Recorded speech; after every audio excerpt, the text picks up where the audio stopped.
flat. In the autumn of 2022, Alex, a 23-year-old university student from Spain, was accepted into a prestigious film program in Brno, Czech Republic. The city was old and beautiful, full of cobblestone streets and Gothic spires. Perfect for a film student with a love for atmosphere. He found a cheap flat through a local listing, a one-bedroom in an old building just outside the city center. The rent was suspiciously low, but the photos looked decent. He figured it was due to the age of the place. When he arrived, the landlord, an elderly man with clouded eyes and a permanent scowl, handed him the keys and said just one thing: "Do not use the cellar." Alex chuckled. "Why? It's locked, and should stay that way." The flat was dim, with wooden floors that creaked under every step. The windows let in little light, and the radiators groaned when they worked. But it was cozy enough. That night, as Alex was unpacking, he found something odd: an old key taped to the underside of a drawer in the kitchen. It looked ancient, with rust crusting the teeth. Curious, he tried it on the only locked door in the flat, the cellar. It fit perfectly, but he didn't open it, not yet. Instead, he went to bed. Around 3 a.m., he was awakened by a faint sound, like whispering coming from beneath the floorboards. He thought maybe it was pipes or the neighbors, but the voices were speaking Spanish. The next few nights were the same, always at 3 a.m., always whispers. He tried recording the sounds on his phone, but each time the playback was silent. Eventually, he started keeping a journal of everything that happened. October 9th, heard whispering again, thought I heard my name. October 11th, lights flickered, saw a shadow in the hallway. No one there. October 13th, door to cellar rattled, didn't touch it. One evening, while editing a short film for class, the footage on his laptop glitched. For a split second, a still frame appeared of a woman's face, pale eyes blacked out, mouth open in a scream. He hadn't filmed that. The whispers turned into knocks, soft at first, then louder, always from the cellar. One night, after a particularly vivid nightmare where he saw himself trapped in the walls, Alex decided to open the door. The stairs creaked as he descended. The air grew cold and damp. The cellar was filled with old furniture, dusty boxes, and something else, a large mirror covered by a sheet. He pulled the sheet off. In the mirror, he saw himself, but behind him, someone else. A figure standing in the hallway, watching. He turned. No one there. He visited the local library and searched old archives. It took hours, but eventually he found an article from 1978. 3 found dead in Brno. Flat victims, mutilated eyes removed. Perpetrator never found. The address was the same. The article included one photo, the hallway in front of his door, and in the background, just barely visible, the same mirror. He stopped sleeping.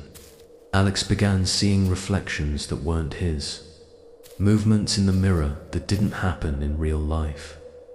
He tried to leave, but every time he packed his bags, something stopped him. Emails from the university told him he was failing. Professors claimed he wasn't attending, though he had.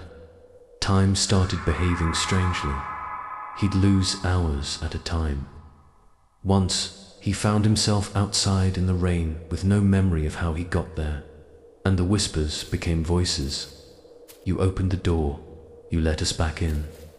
He began tearing at the wallpaper, convinced something was behind it. He found scribbles, names, numbers, dates.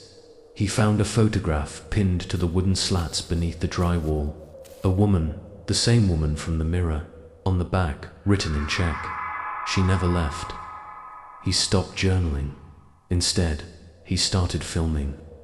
He set up cameras around the flat. The footage always showed something different than what he remembered. In one clip, he's sleeping, but another figure is lying next to him. In another, he walks into the kitchen and doesn't come out. The final video he recorded was 12 minutes long. It begins with him sitting in front of the mirror. He stares at his reflection. Then he speaks. "I thought this place was empty, but it's full. It's always been full. They live in the walls, in the floors, in the mirror." He pauses. "They say they were forgotten, but I remember now.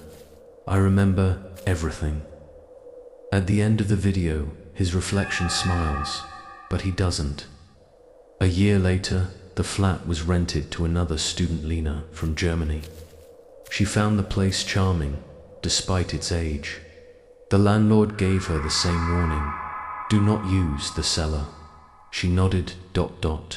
But 1 week later, she found an old key, taped to the underside of a drawer. Next story, the House of Echoes. Ethan and Sophia, a young couple freshly graduated from university, were ready for their next chapter. They had saved just enough to move to a small town in northern France, where they found an old brick house listed far below market value. Sophia, an aspiring artist, fell in love with the charm of the place. Ethan, a freelance editor, liked the quiet.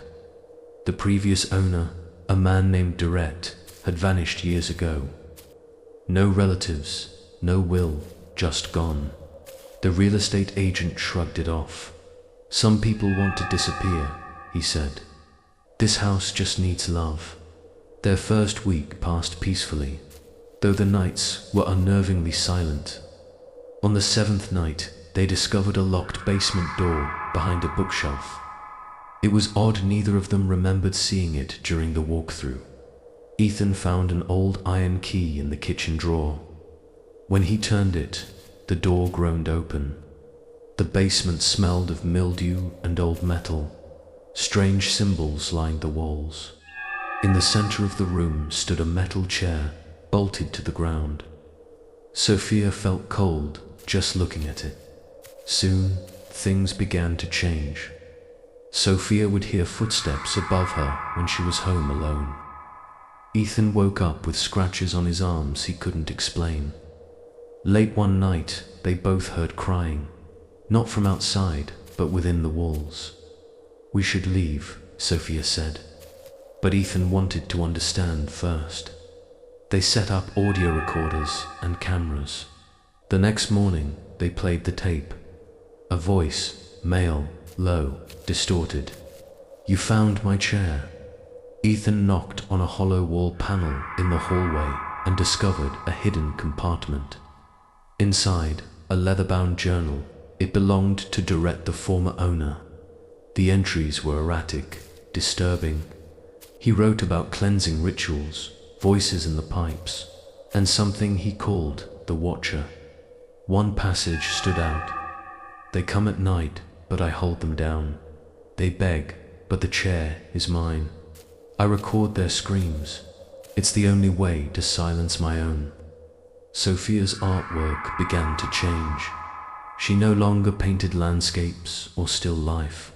She painted faces, dozens of them, all screaming, eyes wide with terror. One night, she painted Ethan's face, but she swore she hadn't. The next morning, the canvas was torn in two, and red paint streaked across the walls like blood. Ethan started receiving strange files on his laptop, audio clips he didn't remember downloading.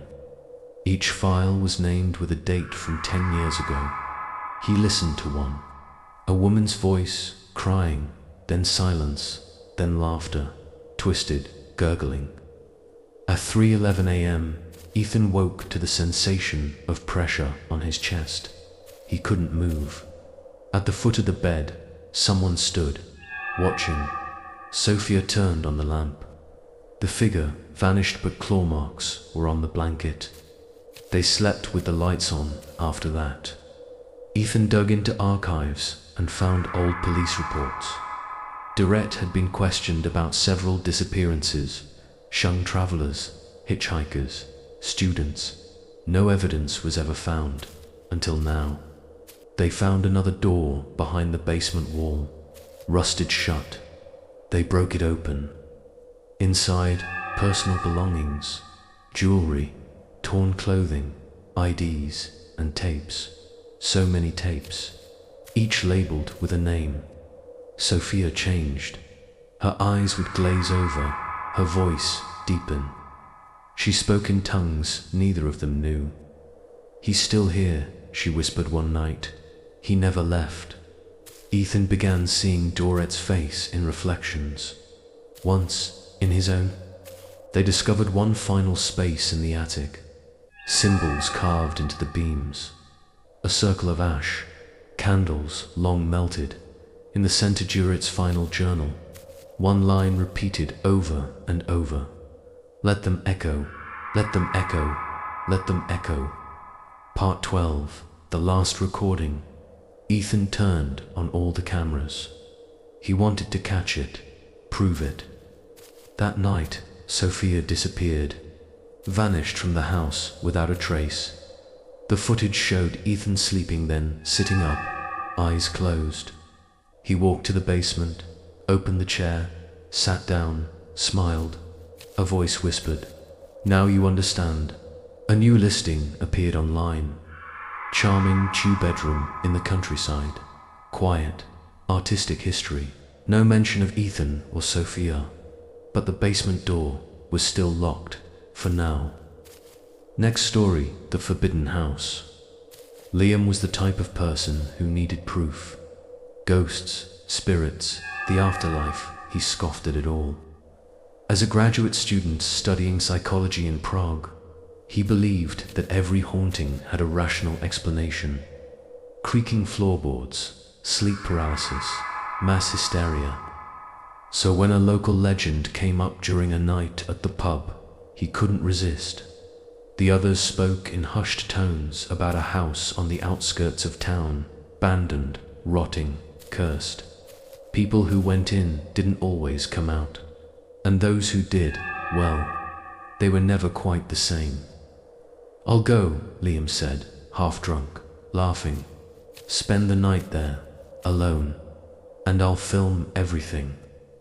It stood like a carcass in the trees, walls weathered, windows like blind eyes. Locals called it Dum Sapumanuch, the house of the forgotten. Liam arrived at sunset.